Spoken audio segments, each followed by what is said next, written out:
Hallo Leute und herzlich willkommen zurück auf meinem Kanal, und im heutigen Video soll es um sinnlose Produkte gehen. Aber bevor wir zum Video kommen, möchte ich mich zunächst beim heutigen Sponsor bedanken, und zwar handelt es sich hierbei um Look Fantastic, einem Online-Shop, der eine Vielzahl an Beauty-Produkten anbietet. Und ich durfte mir im Shop von Look Fantastic einige spannende Produkte aussuchen und freue mich besonders auf diese Sonnencreme von Murad, weil ich die bereits häufiger bei Influencern und Influencerinnen gesehen habe und total gespannt darauf bin, diese Sonnencreme in der korrekten Menge aufzutragen. Und natürlich ist das noch nicht alles, denn aufgrund der Osterwoche bekommt ihr nur noch heute Rabatt auf eine Vielzahl von Produkten. Und wenn ihr zusätzlich auch noch meinen persönlichen Rabattcode INCIPEDIA nutzt, dann bekommt ihr nochmal Rabatt auf bereits reduzierte Ware. Mein Code bleibt natürlich auch nach der Aktion gültig. Das heißt, falls ihr schon immer mal was bei Look Fantastic bestellen wolltet, dann ist das die perfekte Gelegenheit dafür. Und ich packe euch selbstverständlich alle Infos und den Link zum Shop unten in die Infobox. Dann lasst uns mal zum Video übergehen und über das erste angeblich sinnlose Produkt sprechen, nämlich Reinigungsschaum. Denn dazu liest und hört man immer wieder, dass Reinigungsschaum eine komplett sinnlose und vollkommen unnütze Produktkategorie ist. Aber ich sehe das komplett anders, und das liegt unter anderem daran, dass ich mir vor einiger Zeit meinen Finger verletzt habe und meine Hand nicht mehr richtig verwenden konnte, also nicht mehr richtig verwenden im Sinne von bewegen, und dementsprechend war ich motorisch eingeschränkt, und das über Wochen hinweg. Und ihr könnt euch nicht vorstellen, wie schwierig das ist, ein Waschgel aufzuschäumen, wenn man seine rechte Hand nicht mehr richtig verwenden kann. Und dementsprechend habe ich in dieser Zeit wahnsinnig viel Reinigungsschaum benutzt, weil dieser Pumpmechanismus der Verpackung einfach perfekt dafür ist, das Produkt erstmal zu dosieren, weil dieses Quetschen der Tube eines Waschgels ist ein kleines bisschen schwieriger, als so von oben mit dem Gewicht so ein bisschen auf diesen Pumpmechanismus drauf zu drücken.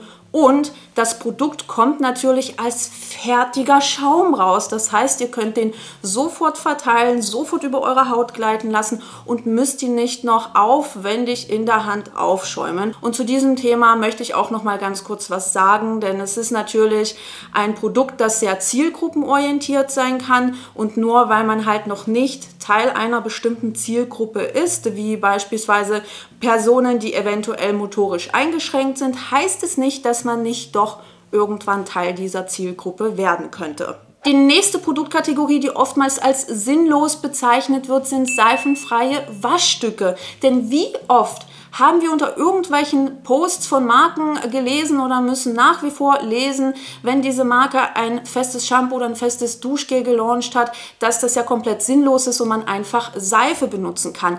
Aber das ist einfach nicht korrekt, und ich glaube auch, das hängt damit zusammen, dass die jeweiligen Personen wahrscheinlich nicht wissen, was der Unterschied zwischen Seife und seifenfreiem Waschstück ist, aber auch daran, wie Marken ihre Produkte vermarkten und wie sie das an die Massen bringen. Denn oftmals werden auch Seifen als festes Shampoo oder festes Duschgel oder dergleichen bezeichnet, und dementsprechend ist es halt so ein bisschen schwierig rauszufinden, was ist.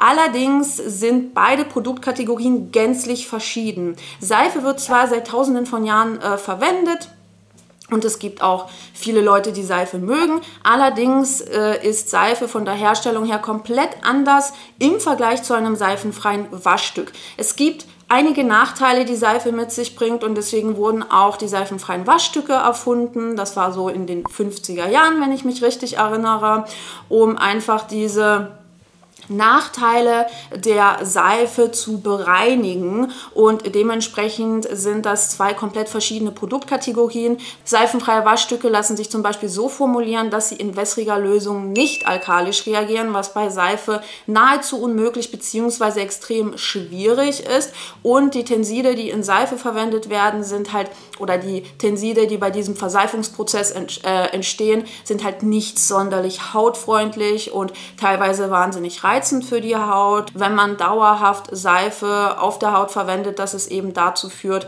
dass die Hautbarriere geschädigt wird. Das kann natürlich auch bei einem Syndet passieren, aber da ist das Risiko ein bisschen geringer, weil man natürlich auch die Möglichkeit hat, aus verschiedensten Tensiden auszuwählen, also verschiedensten modernen Tensiden sozusagen, und sich daraus ein Produkt zu kreieren, das hautfreundlicher ist im Vergleich zu Seife. Über die nächste sinnlose Produktkategorie könnte ich ein komplettes Buch schreiben, und zwar handelt es sich um Toner. Und ich bin vielleicht ein bisschen biased, weil ich Toner liebe und auch gerne das Toner-Layering praktiziere. Aber ich finde es halt ein bisschen fies und auch unfair, wenn Leute anderen Menschen sagen wollen, dass sie dies und jenes nicht benötigen oder dass sie das gar nicht erst ausprobieren brauchen. Denn Hautpflege ist extrem individuell, und falls ihr irgendwo gelesen haben solltet oder mitbekommen haben solltet, dass Toner komplett sinnlos sind oder Gesichtswässerchen komplett sinnlos sind, dann lasst euch nicht davon einschüchtern und macht eure persönlichen Erfahrungen. Ihr werdet es definitiv nicht bereuen. Und ich glaube, das hängt auch damit zusammen, dass viele Leute gar nicht wissen, was für eine Vielfalt an Tonern überhaupt auf dem Markt präsent ist. Denn wir haben nicht nur diese typisch wässrigen Toner, sondern es gibt auch Toner mit dickerer Konsistenz. Vor allem, wenn man sich so im asiatischen Skincare-Raum umschaut, dann gibt es sogar super leichte, wässrige Emulsionen. Es gibt 2-Phasen-Toner, es gibt Toner bzw. Gesichtswässerchen mit Sprühkopf, ohne Sprühkopf, eigentlich alles, was ihr wollt. Und diese Toner sind meistens einfach auch so konzipiert, dass sie selten mit darauffolgender Hautpflege komisch interagieren. Also sie sind meistens super angenehm, sehr leicht auf der Haut, und es gibt natürlich Menschen, für die ist das nichts, die wollen einfach ihre krasse Pflege auf der Haut haben, aber es existieren natürlich auch Personen, die diese Schwere auf ihrer Haut nicht mögen. Und dazu gehöre ich persönlich mittlerweile auch, obwohl ich eine fettarme, trockene Haut habe. Aber ich muss euch echt sagen, ich habe in den letzten Jahren diese Toner-Layering-Technik für mich entdeckt, und ich muss zugeben, dass meine Haut im letzten Winter richtig Bombe war. Vor allem im Vergleich dazu, wie es vorher war. Also da hatte ich wahnsinnig auch mit einer gestörten Hautbarriere zu kämpfen und dergleichen.